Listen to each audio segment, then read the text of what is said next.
Hey guys, I'm Risen Chewy Side, and as you can see by that opening clip, there's some new features added here to iRacing. But anyway, this is a track guide for Michigan International Speedway. Fast 2-mile speedway, speeds of 208, 209 miles an hour going into 1. Fixed setup as usual is complete garbage. If you ask me, I don't like it. Just too tight at the worst times, and you get a wheel off, it's too loose. So it's just too weird. It's not that it's hard to drive, it's just weird. But I want to start this off different. You can see I'm inside the car already. Live, you can see me turning here. And the reason why you see that is, well, the new digital dash you see there at the bottom center, I should say. Now, iRacing decided to give us 3 variants of this same dash because you're able to tweak the real one to however you want it, and that's way too many combinations to throw in. I mean, other race cars have digital dash, so I don't see what the big deal is. Not really new, in my opinion. I don't really care for it, but it's alright. So what you do is you go to your F8, which is your in-car adjustments. In-car. So you can see there, if I go down, next. And let's see, I'm using voice to deck, so if I say the words more or less, it'll move up and down, so more. More. There's number 2, more. And 3. Now my favorites between 1 and 2, you can't really see it here, but let me go to 2 real quick. Less. Alright, number 2, you can see these big dots show up at the bottom. They pop up when you're in the pit lane, speed limit range. Red's you're going over, oranges you're under, and green's right on the dot. But me, I don't know why. It's between this one for the analog tachometer there. And this one I like, it's the same thing, but instead of the analog looking deal, you get this digital deal here. I guess I count the number of lines here. So you can see the first dot you come in contact with, I believe is like 1,000 RPM, 1,200, something like that. The second dot's 2,000, it should be. Third line is 3, and so forth. So when I shift now with this one, which is the one I'm using, I go around 9,000, which is that line right there. But I said you can switch between them on the fly. There's even an adjustment in the garage as well, so I'm just gonna go ahead and pull off here, show you what it does. So let me get up to speed, start in second gear. Relative. And you can see when I get to pit road speed limit, which is 55 miles an hour, it slide up green. If I go slightly over, it goes to red. Under is orange, and like I said, you can see the big lights there. Not bad, but I like how you can read the more on-screen adjustments. And you'll see a thing that says TV position, that means track bar, but we're still not allowed to adjust the track bar from in the car yet. We just don't got they just haven't built it in yet. Put the numbers on there, so maybe that's implying, but yeah. Now I'm not going to go into more things about this build right now, it's not my job. Some other people might review the build in a whole. Me, I'm just doing a track guide, like I usually do. God, I hate this setup. Anyways, after I'm done doing these live laps, I'm going to go back and do it like I always do, so don't worry about that. If you want to skip, go ahead. Damn, I'm booking down into 1. You can see we take a wider entry now, going into 1 here at Michigan, because it tightens up so bad right there from center off. And then I'll push loose and smack the wall. It's not even worth it. Now I might as well slow down. Alright, let me exit. Now, my paint might look funny when I get to the actual stuff, but we'll get to that in a second. But I was going to talk about that new dust particle deal. The debris does go on track, and it stays on track until people brush it off with their car, which I thought was really cool and realistic, like it should be. So now when you run in the dirt and it goes on track, it'll stay on track. Which, if you ask me, is pretty freaking awesome. Because now when you run over it, it will affect the grip of your car, like it said it would in the release notes, so watch out for that debris that gets put on track, and that's going to be huge at Sonoma for this car. Because a lot of people go off and it's going to drag all that sand and dirt right onto the freaking track. So be prepared for that. But anyways, we're going to go ahead and get into this lap, so I'll see you in a bit. Alright, here we are at the track. I already did a lap of a 38.8. There's faster times out there. Hey, there's tons of wrecking, and I can't help it. There's just no getting freaking silence here, so... oh well. So I guess we'll just take a look at this inside and out. So begin with the interior lap right now.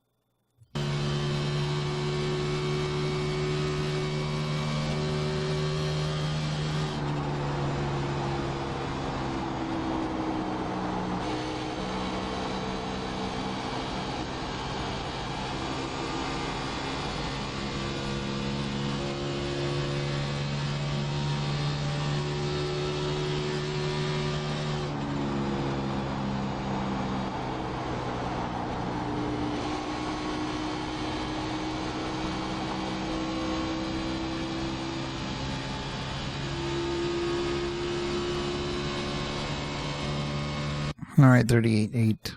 Not good enough, but I'll take it. Now I'll do from the chase.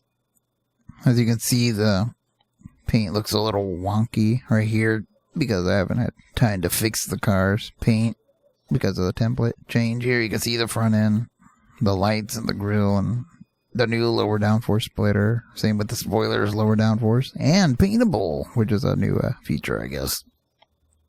Paintable rear spoiler, but whatever. We've had low downforce already. It's just, it didn't look the part. Now it does. So we're all good to go. And my paint needs to be worked big time. So hopefully I'll do that eventually. So let me start that. Oh, I guess I gotta rewind. Yeah, who cares? Right here. Just going into one.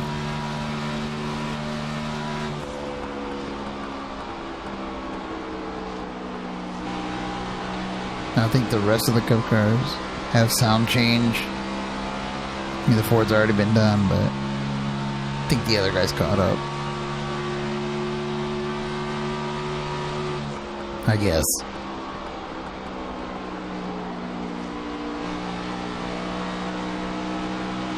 So as usual, as I said, this is with the fixed setup and 12 to 1 plus 6 offset. Whatever. Alright, let me go back to the cockpit, go back a lap. Already talked about the digital dash. I said there's more features like Hamola, that's a new track. Released on iRacing, I guess. It's already been on other sims before, but still. Oh well. Anyways, making our way to 1.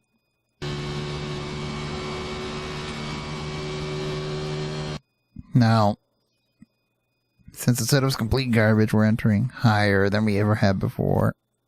Because the car turns to a point. Then you think it's good to go. But if you touch the gas, it tightens up so bad, you're not going to turn. It's going to be so tight and loose at the same time. Pushing outward to the point it just feels like all 4 tires are sliding. So I start actually braking here. I never broke that much before, but I'm braking pretty much as I'm passing the light. So right about here. You can see it. Take a look. Visualize.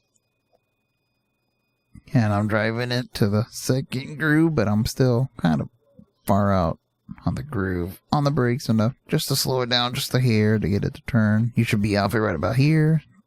So, a little bit of brake from right here. Still pretty much as your windshield brakes comes in contact with. Life lock here. Should be. Look, and that's where I'm driving downward and downward. Letting it roll still at this point. And here it's turning down more and more. And right at this point it kind of tricks you into believing, oh, I can get to the throttle instantly, so let me do that. And then it tightens up. So I'm actually getting on the throttle as the car was still turning down. I had plenty of more speed, but it's going to tighten up right about here. I should be full throttle at this point.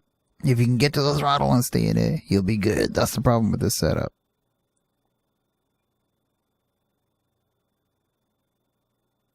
I don't know, while this is taking forever, I'm gonna say that on my episode 2 of Advanced Driving School. It's gonna be on here tomorrow, so be prepared for that. Talking about FOV and iRating and all that crap. So you can see I'm fighting the car on exit. You kind of don't want to fight it too hard. It was just weird. I had to hit a seam to get the car to turn. Let me fast forward this. Alright, making our way to 3. Like I've always done in the past. I'm looking at this concrete square, but I'm braking like a whole car like before it now. Like right here. And holding the brake just like I did in 1. Up until the Carfax logo here on the billboard right here. Or the turn 3 seating you can see here. Which no longer exists, but it does here on iRacing.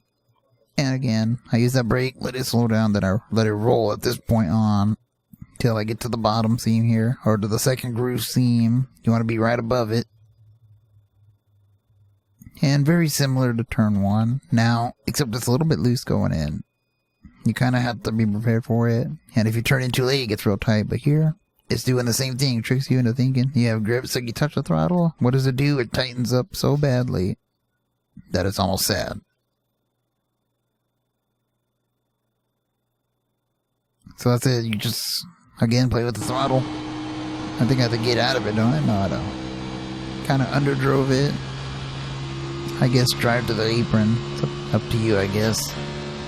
Instead, people are hitting 38.7s. I don't know how to get there. I know I can, but I just haven't had time. I barely have time to do this video. Now I gotta have more time to paint a car to make it look better because it looks awful right now. There's many more things to this build. Major one being Oculus Rift support now, or the CV1, which I don't really give two craps about, especially with people that have button boxes. You know, everything you can't see with the goggles on your face, but unless you have like the matching 1-to-1 equipment for the car, then yeah, that'd be pretty freaking awesome, but yeah, it does not work for me. I need to be able to see my outside world, especially to my left, because I have a whole bunch of crap going on there I need to keep my eyes on, so that's the only reason why I don't really care about it. Get the digital dash. I'm not going to talk about any of this. I'll probably do a race later in the week. Maybe Thursday, I don't know. Friday, Thursday. After my advanced driving school deal. So, I got a lot of crap to do. It's week 13, so I got a lot of time to mess around. With cars and such in different races. I'm probably going to do the tube frame twister, which is a whole bunch of cars, street stock, late model, like the Corvette C6R, some bullcrap like that. Anyways, sim racing Chewy side.